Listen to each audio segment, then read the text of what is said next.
Do you plan to offer products to the government? I know a lot of you guys, you may not be a service provider, and so products is your thing. Maybe it's toilet paper, paper towel, office supplies, medical supplies, you name it, supplies, right? And your question is, that I get asked more often than not, is how do I supply the product and I don't have the money? So in this video, I'm going to be sharing 3 ways you can pay for your products. Hey, I'm Felicia. Make sure you subscribe to the channel, turn on the notification bell, and go ahead and like this video.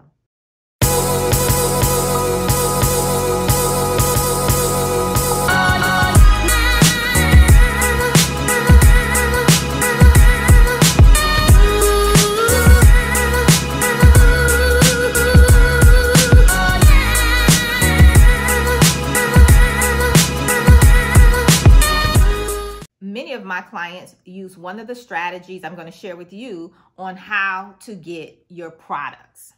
Now, I know most of you guys say, well, I don't have tens of thousands of dollars to pay for product, when the government wants paper towel, okay? One of the things I want to say is you could definitely consider smaller contracts with smaller quantities is an option, number one. If you don't have $10,000, maybe you have $5,000 available or whatever that number is. You can definitely look for contracts that fit within the dollar range that you have. Now, there's other options, of course. I'm going to share them with you right now. One is you can look at vendor credit. Vendor credit. Now, if you're just starting out, just depending on where you go to look for credit, sometimes they may want you to back the credit personally with your personal credit, but there's a lot of options out there to get business credit as well. I'm not a financial advisor or anything like that, but definitely you can do your research and see what's available for you as far as business credit. That's definitely one of the options you can use, business credit. Another one is the vendor credit, where whoever you're going to get your supplies from, they may offer a line of credit. Now, if this is the option you're going to go, let me just encourage you to definitely look into the vendor credit before you need it, because it's not like you'll call them up in most cases and get an answer immediately. And so when you're bidding the contract, you definitely need to know what your lines of credit are, so that when you bid the contract, you can deliver on what they're asking for. So look into vendor credit sooner rather than later, okay, before you need it. Remember, I tell you guys all the time, your lack of preparation is not their emergency. So make sure you do this before you need it. Don't wait until you have a bid in hand, because most cases you only have a couple weeks to put the bid together. And I don't want you to take the time to put a bid together and then only find out you don't have the vendor credit or the personal finances to get the product. You don't want to do that. Another option could be, I've seen it done in the past, is a 2-party check, okay, where the payments are going to be made in 2 companies' name. Now, a lot of times we can get away from that when you have teaming arrangements or joint ventures and things like that, where you'll combine and create a company, an entity together, and you guys have the same bank account. So that's an option as well. I always tell you guys, if you're getting into those type of relationships, make sure you got the warm and fuzzy, and that you feel you can trust each other and things like that. So make sure you do your due diligence before jumping into joint ventures and partnerships, okay? I encourage you to do that. Do your research, take your time, get to know the company before you just jump into that.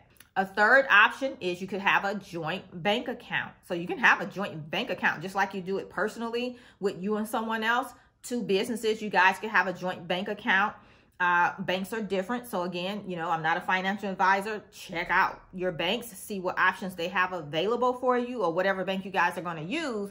But there is an option to have a joint account, meaning as the funds come in from the government, it comes into the joint account, and then you guys together would disperse the funds, like each company take their portion of the money. And so when you do that, sometimes you can get companies to front you the money, if you will, loan you the money, however you guys structure the deal. And we talk more about creating your best deal inside the Contractor's Edge Bootcamp, so no worries there. But I do want to, just kind of share with you options of what you have available and just how it would play out. So comment below, are you offering a product to the government? Yes or no? No or yes? Let me know. A couple more options. I said I was going to give you 3, but you know me, I like to give you a lot. So a couple other options, call it a bonus, is you could definitely do funding. So you can look for some type of funding for your line to get your products on the front end. There's companies that will do factoring as well. They offer that where they'll, give you the money up front and you pay them on the back end.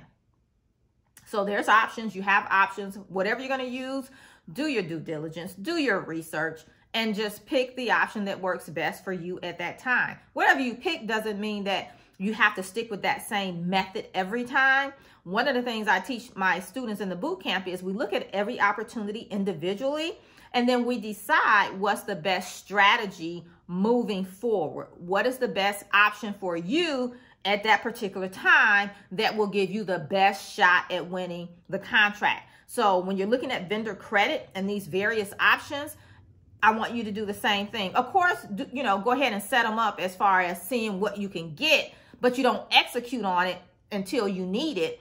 But at least you'll know what's out there available. And then when you're looking at a contract, you can decide, okay, I'll do vendor credit on this one if that works best that time. Maybe another time, okay, I'll do factoring on this one.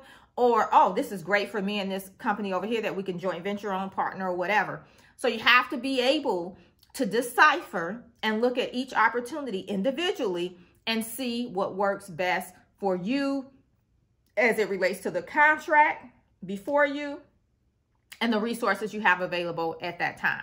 All right, there you have it. I think I just gave you 5 ways to get, your products. And I said 3, but I think I shared 5. That's okay, right? The more the merrier. You have more options now.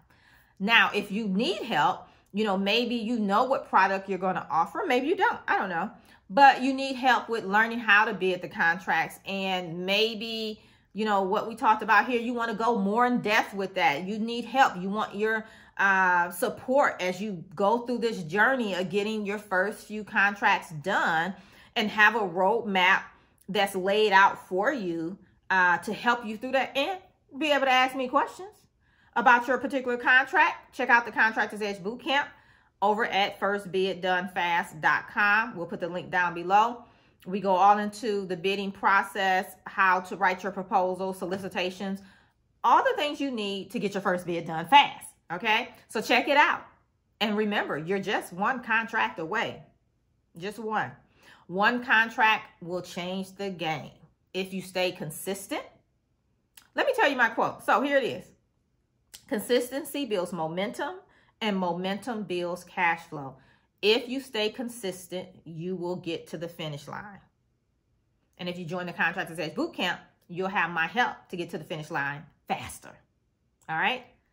So don't forget, like, subscribe, turn on the notification bell, and then I'll see you right back here real soon. Bye for now.